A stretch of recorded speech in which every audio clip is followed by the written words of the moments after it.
Hello दोस्तों, जैसा आप सभी को पता होगा 20 तारीख को जो हियरिंग हुई थी उसकी एक सॉफ्ट कॉपी कोर्ट ने वेबसाइट पे डाल दी है। तो उसमें क्या क्या पॉइंट दिए गए हैं, क्या क्या डिस्कस हुआ था कोर्ट में, किस बेसिस पे हमें इतनी लंबी डेट मिली है और क्यों मिली है, वो मैं अभी आपको बताने वाला हूँ। इसमें क्या क्या लिखा हुआ है एक एक पॉइंट करके समझेंगे। इसमें 3 मेन पॉइंट है। एक मेन पॉइंट है जो रिजल्ट इन्होंने निकाला था जिसमें एक परसेंटाइल 100 से ऊपर चली गई थी, उसके बारे में बात है।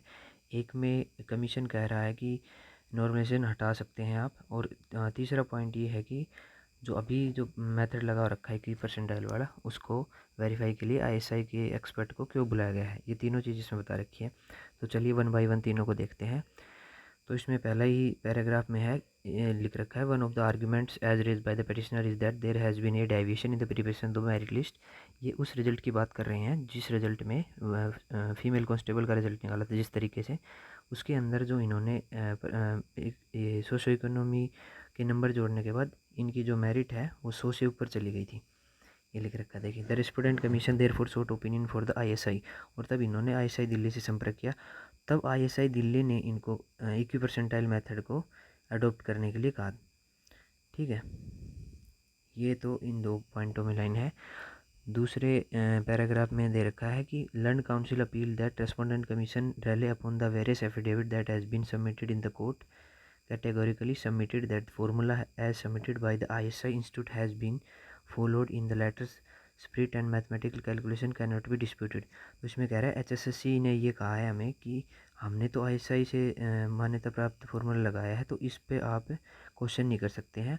तो आगे मैडम ने कहा कि no doubt the argument as raised by the counsel of the respondent commission is attractive that the mathematical formula as given by the ISI can not be disputed. कि मतलब वो उसको डिस्प्यूटेड तो नहीं कहा जा सकता क्योंकि ये एक जो है ना आईएसआई के द्वारा दिया गया फार्मूला है।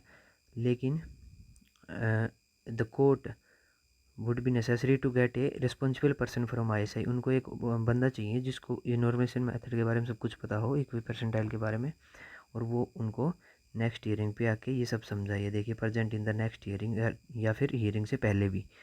ठीक है, दूसरी आर्गूमेंट जो अपोजिट पार्टी थी उनसे ये दी गई है कि नॉर्मलाइजेशन लगाने की कोई नीड नहीं है। देखिए, petitioner that there is no need to adopt any normalization method. In fact, the question of the normalization or adopting percentile method would only arise if there was a difference in the difficulty level of each question paper or that the standard of all questions paper was not similar। उन्होंने कहा है कि जो normalisation है उसकी ज़रूरत तब पड़ती जब डिफरेंट जो है लेवल होते डिफ़िकल्टी के पेपर्स में, लेकिन ये सभी इक्वली डिफ़िकल्ट थे।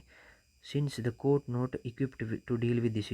तो कोर्ट ने कहा कि हमें तो इस बारे में कुछ ज़्यादा जानकारी नहीं है, इसलिए कोर्ट ने it would be expedient to refer the question paper of each shift held for conducting exam post of male constable and 4 question papers in each shift it an independent body central staff selection commission. मतलब SSC को उन्होंने 4 question paper की copy भेज दी गई है। And now the SSC will tell कि ये जो 4 क्वेश्चन पेपर हैं इनकी जो डिफ़िकल्टी लेवल है वो सेम है या नहीं है। ठीक है, the chairman of the CSSC new Delhi is directed to submit the report before और the next date of hearing since the entire selection process. मतलब एसएससी के चेयरमैन को कहा गया है कि आप ये रिपोर्ट सबमिट करें कि ये जो आपके पास 4 कॉपी आई है इनकी डिफ़िकल्टी लेवल सेम है या डिफरेंट है। The Haryana staff selection commission would supply all question paper two the chairman CSS new Delhi with in 3 days of today. तो 3 दिन के अंदर एसएससी के पास ये जो है पेपर्स 4 पेपर भेजने हैं इन्हें। Registry is directed to send a copy to the SSC. ये एसएससी और आईएसआई को ये कॉपी भेजी जा रही है। तो इसके अंदर ये 3 ही मेन पॉइंट डिस्कस किए गए हैं। एक तो जो अपोजिट पार्टी उन्होंने ये कहा कि नॉर्मलाइजेशन आप हटा ही दो, इसकी कोई ज़रूरत नहीं है। तो उसके लिए इन्होंने एसएससी को तलब किया है, 4 पेपर भेजे हैं और एसएससी से इन्होंने एडवाइस मांगी है कि बताइए आपके ये चारों पेपर सेम डिफ़िकल्टी लेवल के हैं या डिफरेंट है। एक इन्होंने आईएसआई को तलब किया है कि आप हमें आकर के समझाइए इक्वी परसेंटाइल मेथड ठीक है या फिर नहीं है। तो इसीलिए जो है इतनी लंबी तारीख दी गई है क्योंकि इन्होंने 2 पार्टीज़ को तलब किया है और दोनों पार्टी की रिप्रेजेंटेशंस मांगी है। और एसएससी ने तो अपनी तरफ से एचएसएससी ने तो अपनी तरफ से पूरा काम किया था।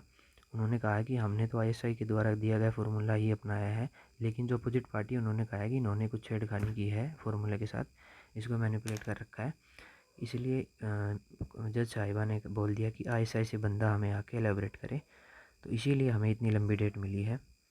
तो गाइस यही था, इसी में पूरी जो समरी थी कब प्रीसीडिंग की, वो सब कुछ इसमें दे रखा है।